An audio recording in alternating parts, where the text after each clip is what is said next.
श्रीमद् भगवद गीता चतुर्थ अध्याय श्लोक संख्या 23। गतसंगस्य मुक्तस्य ज्ञानावस्थितचेतसः यज्ञाचरतः कर्म समग्रम प्रविलीयते।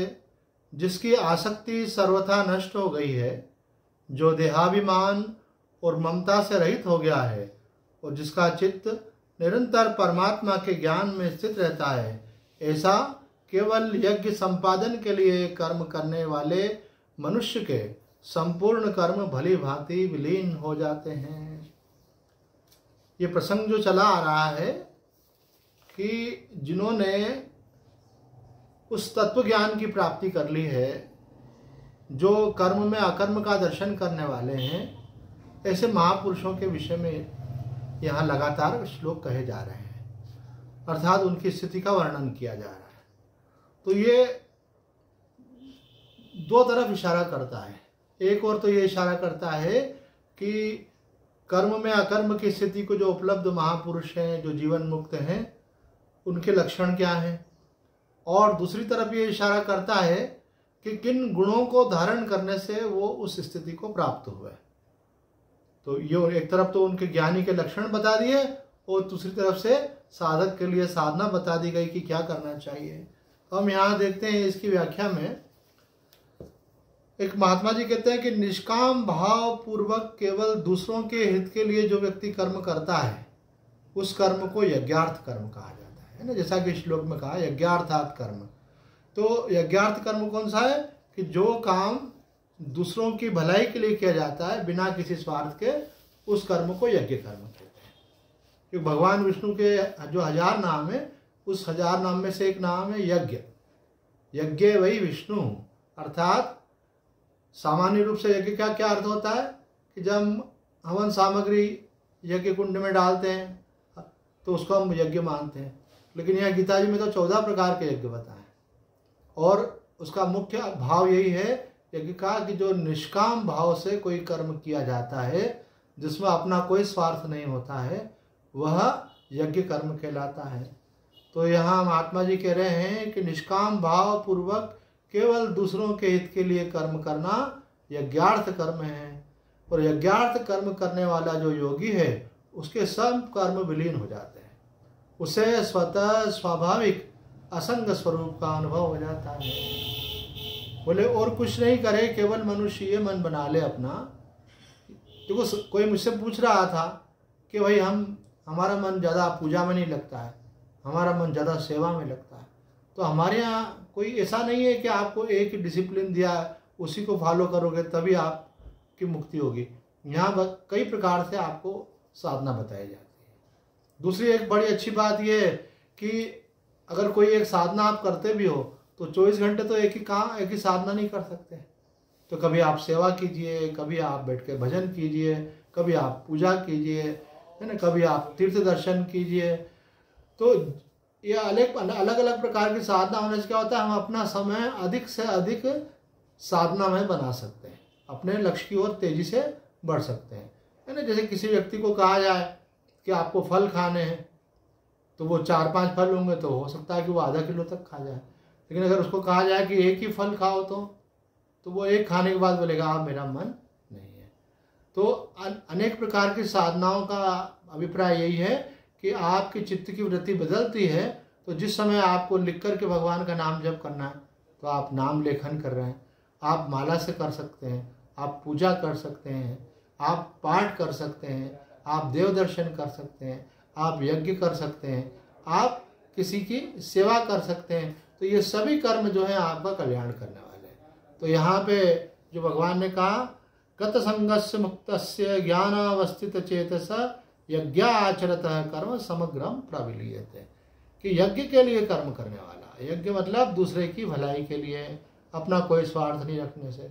तो स्वामी जी यहाँ पे उस पर एम्फेसिस देते हुए कहते हैं कि केवल अगर कोई इतना ही करे कि मुझे अपने लिए अब कुछ नहीं चाहिए, अब मुझे केवल सेवा करनी है ना। हम पहले भी बता चुके हैं कि किसी से सेवा लेनी हो तो थोड़ी सेवा उसकी भी करनी पड़ती है।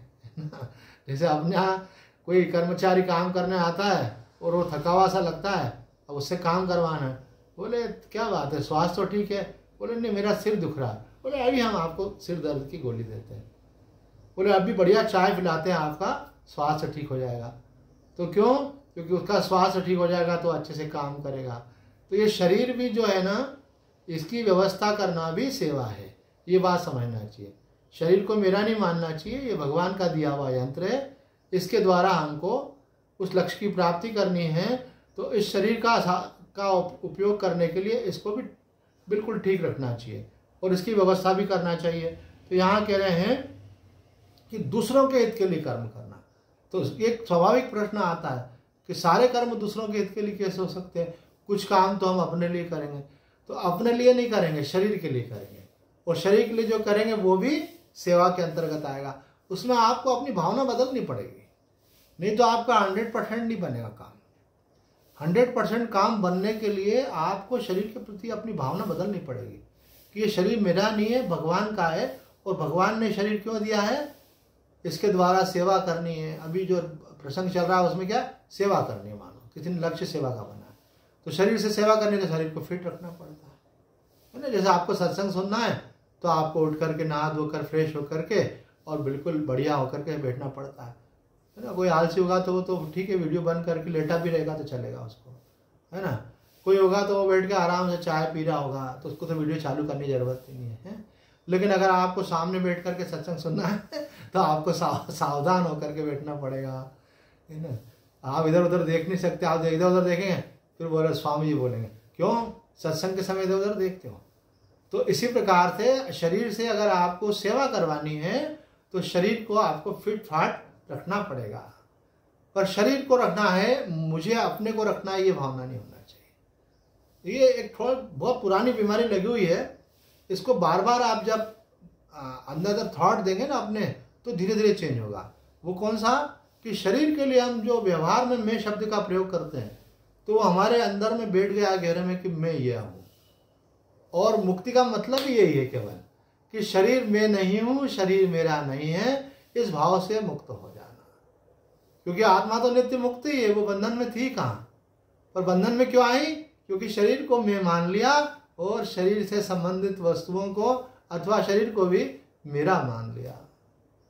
अब देखो आप खुद ही सोचो, अगर कोई व्यक्ति मर जाता है तो चाहे उसका सोना चांदी हो, चाहे रुपया हो, चाहे कोई वाहन हो, चाहे घर हो, कोई बोलता है कि आप उसका है। अब वो जो लोग रहते हैं, जो वापरते हैं, फिर उनको बोलते हैं उनका है। वो पिता की संपत्ति जो है पुत्र के नाम पे अपने आप हो जाती है। वो ट्रांसफर कराया है नहीं कराया, पर पहले दिन से लोग बोलते हैं अब तो ये सब कुछ आपका ही है भाई, है ना। तो उसी प्रकार से यहाँ पे भी हमको समझना चाहिए कि हम जब तक शरीर को मैं मानेंगे तो संसार में मेरापन रहेगा, लेकिन जब शरीर को मैं ही नहीं मानेंगे तो फिर मेरा क्या रहा। जब शरीर के अंदर ये अहमता खत्म हो गई तो शरीर के नाते से मकान मेरा था, संबंधी मेरे थे, वस्तुएं मेरी थी, और आपका निश्चय हो गया तो आपका निश्चय पक्का हो गया कि शरीर मैं नहीं हूँ, शरीर मेरा नहीं है, तो आपका बंधन खत्म हो जाएगा। तो बंधन का जो मूल हेतु है उसको समझना है हमको। बंधन का मूल हेतु है शरीर में अहमता का भाव कि शरीर मैं हूँ। तो अब शरीर में नहीं हूँ, इसको समझने के लिए हमको ये समझना पड़ेगा कि शरीर से अलग हमारी सत्ता है, शरीर से स्वतंत्र हमारी सत्ता है। शरीर हम है नहीं और हो सकते नहीं। और ये बात ऑलरेडी हम जानते भी, ऐसा नहीं है कि नहीं जानते। देखो अभी श्राद्ध पक्ष चल रहा है तो अपने पितरों के लिए लोग श्राद्ध करते, तो क्यों करते?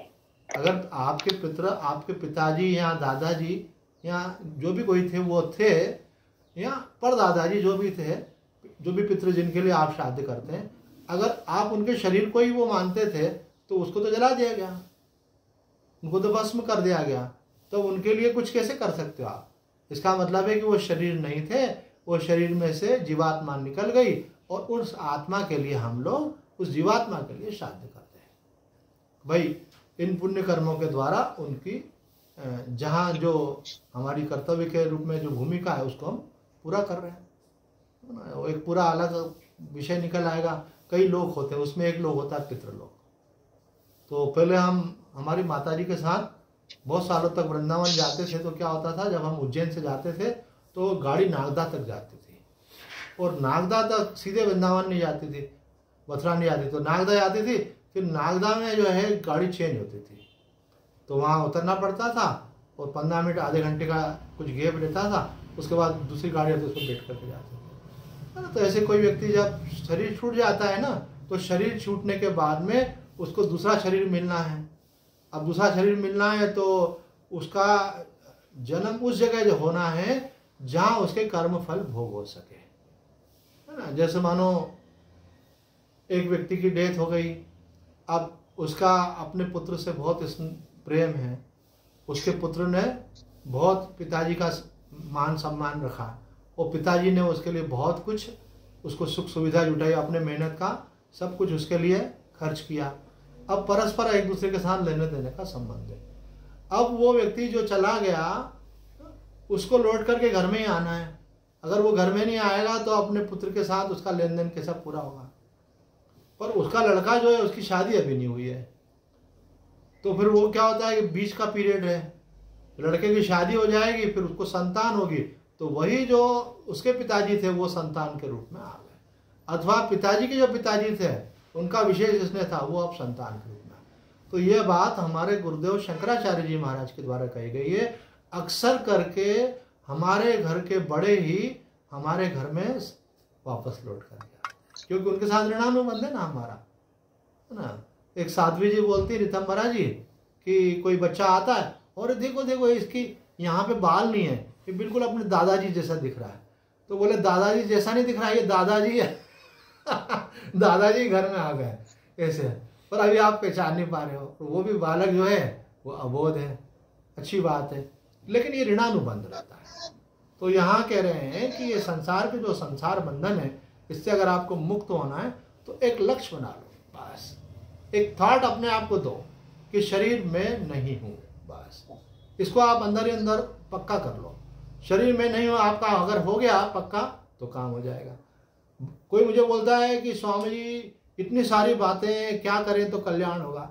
मैंने कहा अरे भाई भगवत गीता की विशेषता देखो आप, भगवत गीता की विशेषता ये, इसमें एक नहीं बहुत सारी अच्छी बातें, और उसमें सबसे बढ़िया बात यह है कि उसमें से एक बात को भी आप दृढ़ता से पकड़ लो तो बेड़ा पार है ना। सुविधा कितनी है आपके लिए कि आपको ऐसा नहीं है कि आपको यही करना है, आपको अगर इसमें नहीं मन लगता तो अभी हमसे कल ही कोई भाई बोल रहा था कि स्वामी जी मैं 15 मिनट 20 मिनट का मेरा नियम है, बिल्कुल सिंसियरली कर लेता हूँ, लेकिन मैं हमेशा किसी की भी सेवा के लिए तैयार रहता हूँ, सेवा करने मुझे अच्छा लगता है, बाकी मेरे से जप नहीं होता है। ऐसे कई लोग बोलते हैं कि हम बैठकर हमसे जितना जप करा लो। एक मधु नाम की लड़की मुझे बोली ऐसा कि स्वामी जी मुझे बैठ करके घंटों जप करवा लो, मैं 6-6 8-8 घंटे तक बैठ करके अपनी साधना कर सकती हूँ, लेकिन मुझे जो है ना कोई घर के काम बोलता तो मेरे को बुखार चढ़ता है ऐसे, तो घर वाले बोलते तो एक नंबर के आलसी है ऐसे। तो स्वामी जी मैं आलसी हूँ क्या?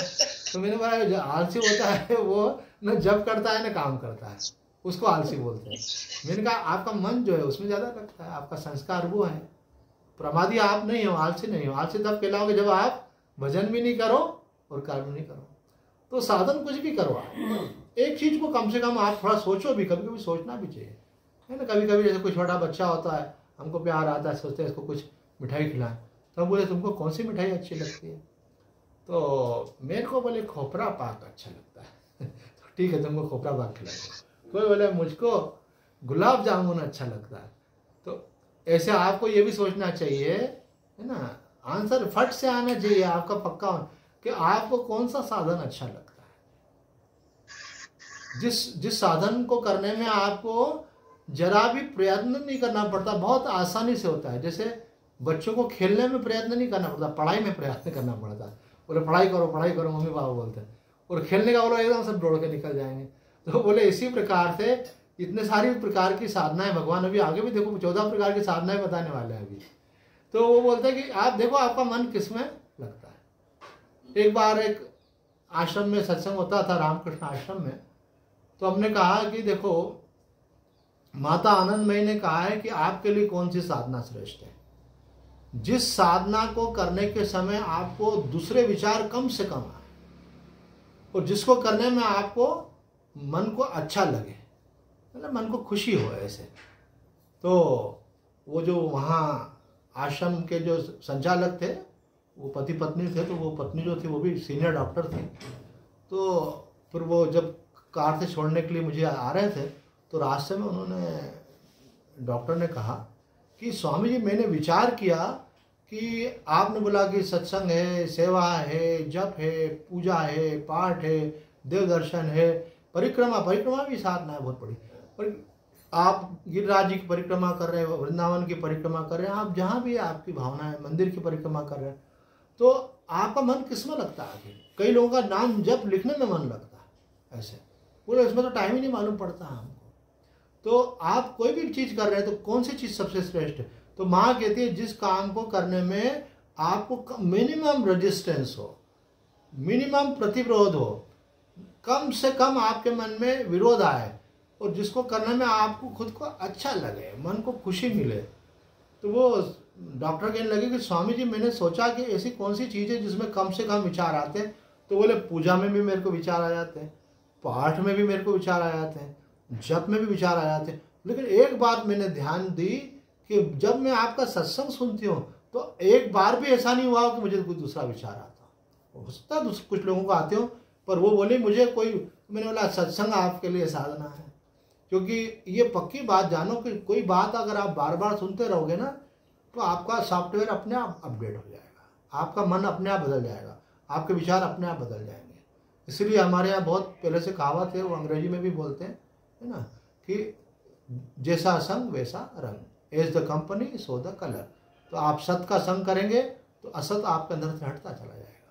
इसलिए श्रवण में कभी कंजूसी नहीं करना चाहिए।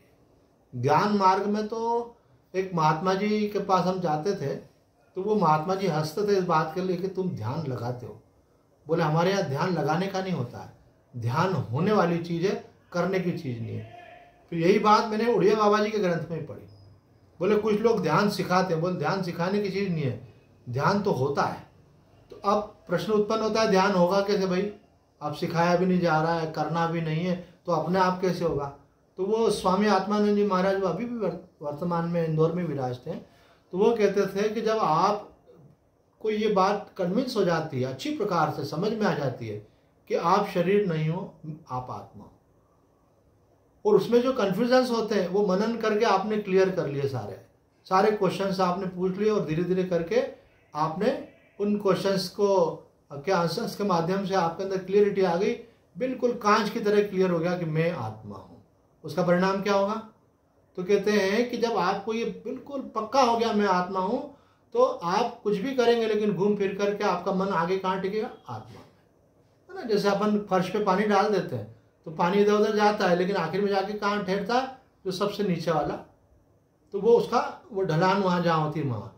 तो ऐसे आप कुछ भी करेंगे लेकिन करने के बाद जब शांत होकर बैठेंगे तो जो आप उसमें आ जाएंगे। जैसे अपना होता है ना, कहीं भी घूमने के लिए जाओ, कहीं भी घूम फिर के फिर आखिर में क्या होता है? चलो भाई अपने घर चलो, लौट के आदमी अपने घर आ जाता है ऐसे।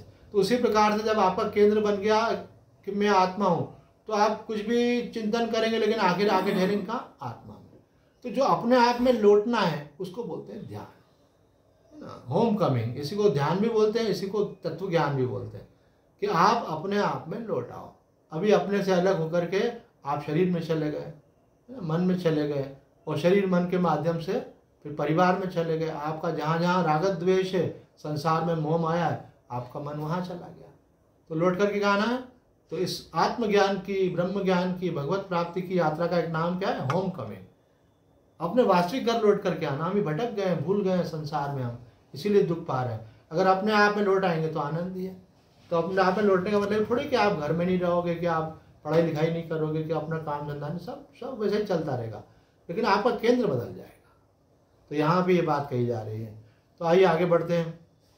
एक महात्मा जी कहते हैं, उपर्युक्त श्लोक में गत संगस्य के पश्चात मुक्तस्य शब्द आया, गत संगस्य मुक्तस्य।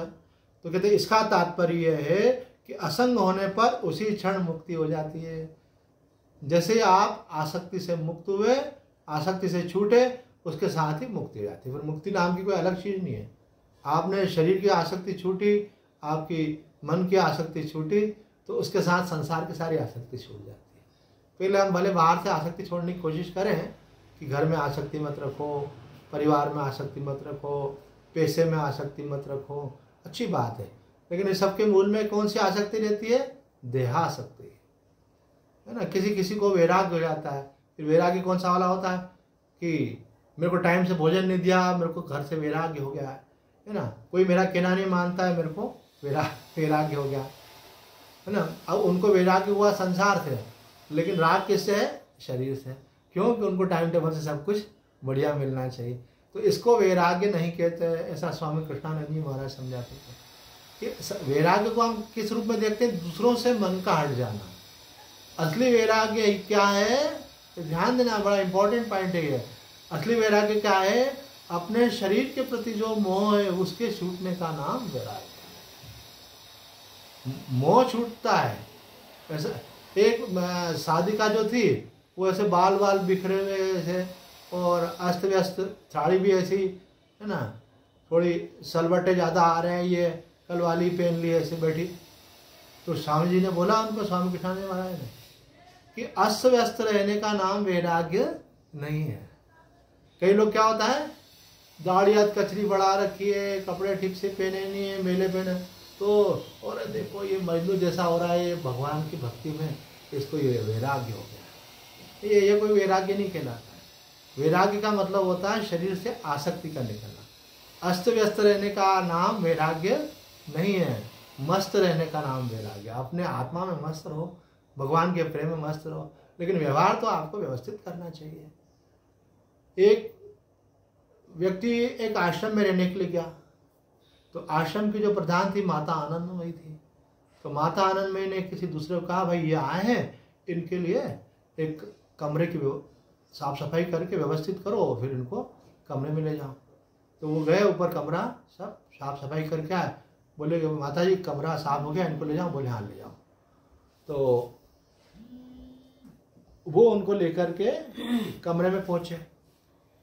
पीछे से थोड़ी देर बाद माता जी भी आ गई। माता जी ने कहा हो गई सफाई? हाँ बोले माता जी हो गई। तो उन्होंने वो जो गादी थी उसको उठा करके देखा। बोले देखो ये क्या, यहाँ कागज रखे। फिर अलमारी में देखा तो नीचे की सफाई कर दी थी, ऊपर सब उठा करके रख दिया था। बोले ये क्या रखा? तो वो चुप हो गए। तो माता जी ने कहा जब तुम कमरा साफ नहीं कर सकते हो तो अपना मन कैसे साफ करोगे?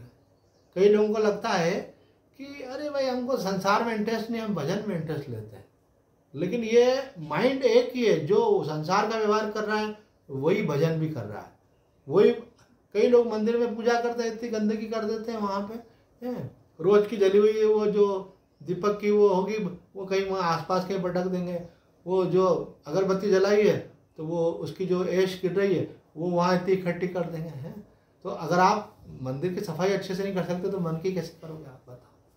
तो कोई भी काम करो परफेक्टली करो, है ना। कोई भी हमारा सत्संग में आते थे तो कोई सत्संग में तो वो मेन गेट के सामने ही अपनी साइकिल स्कूटर लगा देते ऐसे, तो दूसरा आया तो उसको निकलने में दिक्कत है। तो मैंने कहा क्या आपको ख्याल नहीं आया कि मेरे निकलने जाने के बाद कोई दूसरा भी आएगा? तो जवाब नहीं देते लोग। जवाब देना चाहिए, मालूम तो पड़े चलता क्या आपके अंदर। तो मैंने बोला जब आप ठीक से साइकिल स्कूटर नहीं लगा सकते, ठीक से भगवान का भजन कैसे करेंगे? उसमें भी शॉर्टकट ढूंढेंगे। तो आपके लाइफ में परफेक्शन आने के लिए आपका मन परफेक्ट होना चाहिए। तो माता जी ने कहा कि तुम मन को कैसे साफ रखोगे जब कमरा ठीक से साफ नहीं कर सकते? तो आदमी क्या होता है, बचने की कोशिश करता है, कोई भी काम करता है टालने की कोशिश करता है। और स्वभाव क्या होना चाहिए, है ना। मैं एक बार किसी का रहता था, तो उनके वो स्कूल में पढ़ाते थे माता जी, तो उनका एक कर्मचारी आता था। तो उनको बोला भाई ये स्वामी जी के कमरे की पहले जाके सफाई करो, फिर बाकी घर की सफाई करो, फिर स्वामी जी कमरे की पुताई करना, उसके बाद घर की पुताई करना, ऐसे। तो मैंने देखा कि घर वाला कोई भी उसको देख नहीं रहा था, लेकिन वो कोने कोने में जहाँ अंदर झाड़ू भी नहीं जा पा रही थी और वहाँ भी अगर कुछ कचरा था तो वो बड़े युक्ति से उसको भी निकालने की कोशिश कर रहा था। तो मैंने बोला अरे भाई तुमको कोई देख नहीं रहा है, उसके बावजूद भी तुम बड़ी ईमानदारी के साथ अपना काम कर रहे हो, बड़ी जो है लगन के साथ अपना काम कर रहे हो, तो ऐसा कैसे है? तो बोले मेरा एक स्वभाव है, मैं अपना काम परफेक्टली करता हूँ, कोई मेरे को बोले चाहे नहीं बोले, क्योंकि मुझे अच्छा लगता है ऐसा। तो कई लोगों का स्वभाव आता है ऐसा अपना काम परफेक्ट करने का। तो कई लोग सोचते हैं इसका आध्यात्म से क्या संबंध है? आध्यात्म से संबंध है। मन तो वही है ना। फिर आप जब जप करोगे तो जप में भी वो परफेक्टली करेगा, पूरी एकाग्रता से करेगा। कई लोग कई समय से कोई पाठ कर रहे हैं, उनको पाठ करने में कोई गलती हो रही है, आज तक उनके मन में यही विचार नहीं आया चलो पाठ किसी से चेक तो करा लें। कई लोग जप करते हैं, जप का उच्चारण गलत होने लग जाता है उनका, और उनको ये कभी ख्याल ही नहीं आता है कि एक बार चेक तो कराएं किसी से। अपने गुरुजी से ही पूछो, गुरुजी नहीं, अगर नहीं अवेलेबल है आपको तो किसी महात्मा से पूछो, किसी पंडित से पूछो कि हमारा उच्चारण शुद्ध है कि नहीं। हमने पहले भी कभी कभी बोला है। जैसे कोई पाठ करते हैं, एक सिद्ध संत थे, अब शरीर पूरा हो गया, उनको गणेश जी की सिद्धि थी, अगर वो पाठ करके कोई संकल्प करे तो वो कार्य अवश्य होता था। तो वो उन महाराज जी ने गणेश अथर्व शीर्ष के पाठ की सिद्धि की हुई थी। वो पाठ किया और उसके बाद जो संकल्प करे वो उनका होता था। तो कोई भी पाठ सिद्ध ऐसे नहीं होता, उसको बहुत कई बार पढ़ना पड़ता है, ऐसे है ना, कई बार लाखों बार पढ़ो तब जाके सिद्ध होता है। एक ये अलग पक्ष है। तो उन महाराज जी के पास कोई साधक गया, सत्य घटना सुना रहे हैं। उन्होंने कहा कि महाराज जी मैं भी गणेश जी के प्रति भक्ति रखता हूँ। बोला अच्छा बढ़िया बात है। तो बोले महाराज जी मैं अथर्व शीर्ष का भी पाठ करता हूँ। अरे अच्छा बोल के बताओ। मैं सत्य घटना बता रहा हूँ। उनने अथर्व शीर्ष का पाठ सुनाया महाराज जी को, और महाराज जी का तो चेहरा ऐसा लाल हो गया। मूर्ख कहीं के ऐसे पढ़ते हैं। अब वो इतनी गलत सलत संस्कृत में पढ़ रहा था, उसको आती नहीं थी, और महाराज जी को संस्कृत का तो ज्ञान था ही, और पाठ भी बहुत परफेक्टली करते थे, और गणेश जी उनके इष्ट थे। अब उनमें जो गलत शब्दों का उच्चारण होता है ना, तो उसका अर्थ भी बदल जाता है। किसी का कोई सरनेम होता है ना, उसका एकाध अक्षर अगर मैं गलत बोलो तो उसका चेहरा बदल जाता है, देख लेना। आप किसी का कोई सरनेम हो और आप एक अक्षर बदल करके कुछ बोलो, है ना। एक बच्चा मुझे बोल रहा था कि स्वामी जी मेरी सरनेम बजाज है, तो मेरा दोस्त मुझे चिढ़ा रहा था कि अरे सोहम बाजार, तो मेरे को गुस्सा आया ऐसे। तो वो छोटा सा बच्चा ऐसे, तो देखो बजाज सरनेम जो और बाजार बोला तो खराब लगा ना। ऐसे किसी की भी सरनेम और अगर बिगाड़ करके बोलो तो बुरा लगता। अब भगवान का पाठ कर रहे हो और उसमें बिगाड़ के बोल रहे हो आप बहुत सारा, तो भगवान को अच्छा लगेगा खराब लगेगा। और उसके बाद में फिर बोलते दुनिया भर की चीज़ें मेरे को चाहिए भगवान, ये भी चाहिए वो भी चाहिए, पर पाठ में गलत करूँगा। तो भगवान बोले पढ़ेगा एक तेरे को। मेरा सच में पढ़ता है ऐसा। हमारा शास्त्र बोलता है कि गलत पूजा पाठ करने से उल्टा फल होता है ऐसा, अगर सकाम भाव से कर रहे हो। और अगर कोई कामना नहीं है तो आपको दोष नहीं लगेगा, लेकिन फिर भी आप कोई काम करने परफेक्टली क्यों नहीं करना चाहोगे? करना ही चाहिए। हर काम में परफेक्शन आना चाहिए। कोई काम आपको आता है और कोई आपसे अच्छा जानता है और आपके पास खड़ा है तो उससे पूछना चाहिए ना। हम ड्राइविंग करते हैं, पर कभी कभी ऐसा होता है कि कोई कार ड्राइवर ही गाड़ी चला रहा है और हम पास में बैठे होते हैं, तो हम कभी कभी फिर पूछ लेते हैं कि क्यों ऐसा। कोई अगर अगला व्यक्ति अपने को अगर ओवरटेक करने के लिए रास्ता नहीं दे तो क्या करना चाहिए? तो हमको ड्राइवर ने होता है अगर रास्ता नहीं दे आपको हॉर्न देने पर भी, तो आपको लाइट बंद चालू करना चाहिए। वो मैंने कहा फिर भी नहीं करे तो बोले वो गैर कानूनी है उसका ऐसा करना।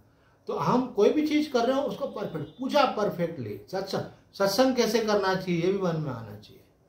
सत्संग के ऊपर महात्माओं ने बोला है ऐसा कि सत्संग कैसे करना चाहिए। तो बोले कि सत्संग करने के लिए सत्संग शुरू होने के पहले आना चाहिए और सत्संग पूरा होने के बाद जाना चाहिए कहीं हो तो। दूसरी बात कही कि सत्संग के समय एक डायरी लेके बैठना चाहिए, क्योंकि आप इतने कोई ऐसा नहीं है कि आपने जो सुना वो रिकॉर्ड हो जाएगा पूरा, तो भूल जाएंगे। तो महत्वपूर्ण बातें जो आज याद आई आपको और दिल को टच की वो कल भूल जाएंगे। तो सत्संग का पूरा लाभ कब मिलेगा? जब आप डायरी लेके बैठे और जो महत्वपूर्ण बात है वो नोट कर लें। और जो रिकॉर्डेड सत्संग मिल जाता है आपको तो फिर आप बाद में भी उसमें से नोट कर सकते हैं, पर आपके काम की बात आपको जरूर नोट करना चाहिए। ये बड़े बड़े ग्रंथ बन गए इसके ऊपर। ठाकुर रामकृष्ण परमहंस के यहाँ मास्टर महाशय आते थे, तो वहाँ वो अपने मनन के लिए वहाँ जो वार्तालाप होता था वो चुनी हुई बातें नोट कर लेते थे और बाद में जाके उसको अच्छे से एडिट करके लिख लेते थे पूरा। तो बाद में जब उनका संग्रह हो गया तो वो संग्रह का नाम रखा गया वचनामृत, रामकृष्ण वचनामृत।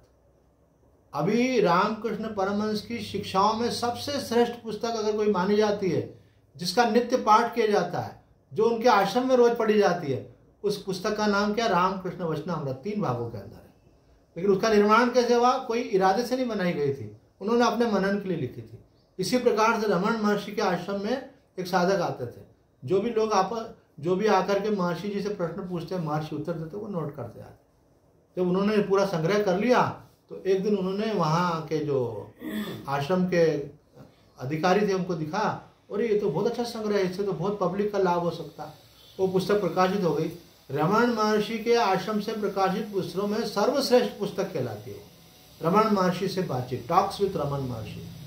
उसकी विशेषता ये है कि महर्षि के जीवन काल में प्रकाशित हुई थी, इसलिए महर्षि जी ने खुद उसको देख लिया था। कहीं कोई गलती तो नहीं। आज कोई बोले कि स्वामी असंगानंद जी की पुस्तक प्रकाशित कर रहे हैं, अब स्वामी जी ने कहा है कि नहीं कहा, उसमें आपने डाल दिया।